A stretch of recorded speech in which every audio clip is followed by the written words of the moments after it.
বিসমিল্লাহির রহমানির রহিম। আসসালামু আলাইকুম রহমতুল্লাহি আবরাকাতু। আজকে আমি আপনাদের মাঝে হাজির হয়েছি এই নামগুলো লিখে আপনার হাতের দ্বারা যে ব্যক্তিকে স্পর্শ করবেন সাথে সাথে ওই ব্যক্তি আপনার প্রতি আকৃষ্ট হয়ে যাবে, উত্তেজিত হয়ে যাবে, বাধ্য এবং বশ হয়ে যাবে, প্রেমে পাগল পারা হয়ে যাবে। এমনকি ওই ব্যক্তি আপনাকে বিয়ে করতেও রাজি হয়ে যাবে। শুধুমাত্র যখন আপনি স্পর্শ করবেন, আপনি কি চাচ্ছেন সেটি মনে মনে বলবেন। যদি আপনি বাধ্য করতে চান, বশ করতে চান, বাধ্য বশের কথা মনে মনে বলবেন। আকৃষ্ট করতে চাইলে আকৃষ্টর কথা বলবেন, উত্তেজিত করতে চাইলে উত্তেজিতর কথা বলবেন, পাগল পাড়া করতে চাইলে পাগল পাড়ার কথা বলবেন, বিয়েতে রাজি করতে চাইলে বিয়েতে রাজি করার কথা বলবেন। এই আমল থেকে আপনি আপনার পছন্দের ছেলে, পছন্দের মেয়ে, আপনার স্বামী অথবা স্ত্রী অথবা আপনার পছন্দের অন্য যে কোনো ব্যক্তি অথবা আপনার পাড়া প্রতিবেশী, বন্ধু বান্ধব, অফিসের কলিগ, আত্মীয় স্বজন, শ্বশুর বাড়ির লোকজন, এমনকি আপনার পরিচিতের ভিতরে যার ক্ষেত্রে মন চাইবে তার ক্ষেত্রেই আমলটি করতে পারবেন। শুধুমাত্র আপনার হাতের স্পর্শ যার শরীরে লাগবে ওই ব্যক্তি আপনার জন্য পাগলের ন্যায় হয়ে যাবে। শুধুমাত্র এই আমলটি আমি যেভাবে বলবো সেইভাবে করতে হবে।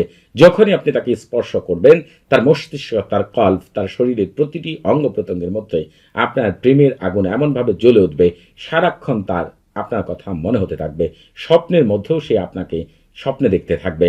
এমনকি সে আপনার দেখা না পেলে, কথা বলতে না পারলে, তার কাজকর্ম, খাওয়া দাওয়া, ঘুম কোনো কিছু করতে ভালো লাগবে না। যখনই সে আপনার সাথে কথা বলবে, যখনই সে আপনার সাথে দেখা করবে তার শান্তি মিলবে।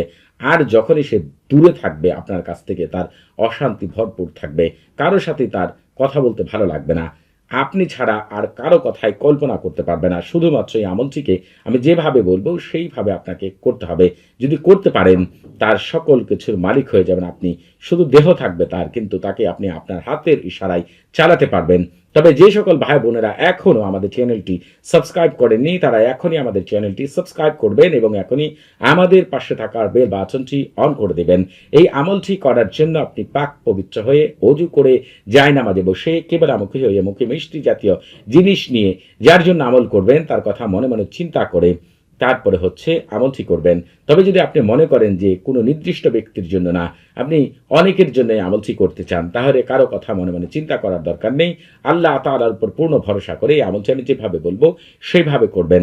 আপনাদেরকে একটি কথা বলে রাখি, রুহানি জগতে কেউ যদি পা দিতে চান এবং কোনো আমল করবেন, তদবির করবেন, ওই আমল থেকে শতভাগ কামিয়াবি লাভ করতে চান, অর্থাৎ আপনি নিজে আমল করতে চান, অন্য কাউকে আমল করে দিতে চান, কিন্তু দেখা যায় আপনারা আমল করেন, অন্য কাউকে আমলও করে দেন, কিন্তু আমল থেকে কখনোই ভালো কিছু আসে না। এর কারণ হচ্ছে আপনার এর অবশ্যই আমার মনে হয় যতটুকু সরফুল উম্মার এবং তাহসিন জানা নেই। যদি আপনার সরফুল উম্মার এবং তাহসিন জানা না থাকে, আপনি যতই আমল করেন না কেন ওই আমলের কার্যকারিতা কখনোই পাবেন না। তবে যদি ক্ষণিকের জন্য পান, পরক্ষণে ওই আমলের কার্যকারিতা নষ্ট হয়ে যাবে। এজন্য আপনারা যে আমল করেন না কেন শুরুতেই আপনাদের যে কাজ হবে সেটি হচ্ছে সরফুল উম্মার এবং তাহসিন করা। এটি হচ্ছে রুহানি জগতে প্রবেশ করার প্রথম দরজা। অতএব হচ্ছে আপনি যদি প্রথম দরজায় ঢুকতে না পারেন পরবর্তী দরজায় কিভাবে ঢুকবেন? এজন্য প্রথম কাজ হচ্ছে যে কোনো আমল করবেন শুরুতেই আপনি সরফুল উম্মার এবং তাহসিন করে নেবেন। সরফুল উম্মার এবং তাহসিনের লিঙ্ক এই ভিডিও ডেসক্রিপশন বক্সে দেওয়া রয়েছে। আজকে যে আমলটি বর্ণনা করব এই আমলটিকে আপনার যখন মন চাইবে তখনই আপনি আমলটি করতে পারবেন। এই আমলটি করার নির্দিষ্ট কোনো সময় নেই। তবে যদি আপনারা মনে করেন যে আমি বিশেষ সময় আমলটি করব যাতে করে কার্যকারিতা আরও বেড়ে যায়, তাহলে এই ভিডিও ডেসক্রিপশন বক্সে আরেকটি ভিডিওর লিঙ্ক দেওয়া আছে। ওই ভিডিওটি শুরু থেকে শেষ পর্যন্ত দেখলে জানতে পারবেন কোন সময় কোন আমলগুলো করা উত্তম। যাই হোক, আপনাদেরকে এই আমলটি আমি যেভাবে বলবো করে দেখেন, এর কার্যকারিতা দেখে আপনি আনন্দে আত্মহারা হয়ে যাবেন।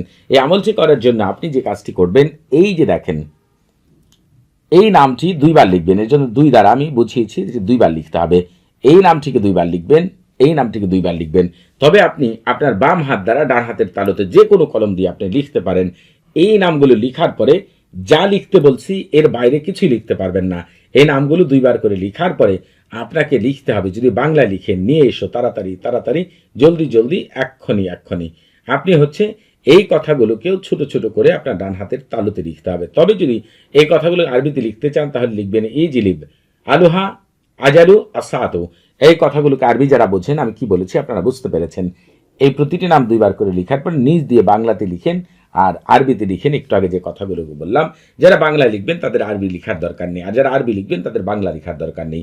আপনারা যখন এইভাবে লিখবেন, লিখার পরে আপনি যে কাজটি করবেন, যে কোনো উপায়ে আপনি যে কোনো মাধ্যমে আপনি যাকে হচ্ছে ধরেন হাতে লিখতে গেলেও যদি অসুবিধা মনে করেন, তাহলে এটি লিখে আপনি হচ্ছে কাগজে লিখবেন। কাগজে লিখে আপনার সাথে বহন করলেও চলবে। তারপরে আপনি যে কাজটি করবেন, যাকেই আপনি আপনার প্রেমে পাগলপাড়া করতে চান, বাধ্যবশ করতে চান, আকৃষ্ট করতে চান, উত্তেজিত করতে চান, বিয়েতে রাজি করতে চান, শুধুমাত্র যে কোনো মূল্যে তাকে আপনি আপনার হাত দ্বারা স্পর্শ করবেন। স্পর্শ করার সময় আপনার মনে মনে অথবা স্পর্শ করার আগেই মনে মনে উদ্দেশ্য নেবেন যে এটি তার ক্ষেত্রে আপনি করতে চান, যেটি আপনার উদ্দেশ্য সেটি আপনি মনে মনে বলবেন। দেখতে পাবেন মুহূর্তের মধ্যে ওই ব্যক্তির অবস্থা কি হয়ে যায়, আপনার পিছনে পিছনে কুকুরের মতো ঘুরতে থাকবে। সে আর আপনি ছাড়া অন্য কাউকে চিনবেই না। তার অন্য কারোর সাথে কথা বলা, দেখা করা, কোনো কিছুই তার শান্তি লাগবে না। শুধুমাত্র আপনি ছাড়া তার জীবনে শান্তি বলতে কিছুই থাকবে না। তবে আপনারা এই আমল করার আগে অবশ্যই এজাজত নিয়ে আমল করবেন। আপনাদের বুঝতে কোনো প্রকার সমস্যা হলে, কোনো কিছু জানার থাকলে, কোনো কিছু বোঝার থাকলে প্রতি শুক্রবার এবং শনিবার সকাল 9টা থেকে রাত 11টা পর্যন্ত এই নাম্বারে কথা বলতে পারবেন। তবে নামাজের সময় নাম্বারটি বন্ধ থাকবে, সেদিকে খেয়াল রাখবেন। সবাই ভালো থাকবেন। আসসালামু আলাইকুম ওয়া রাহমাতুল্লাহি ওয়া বারাকাতুহু।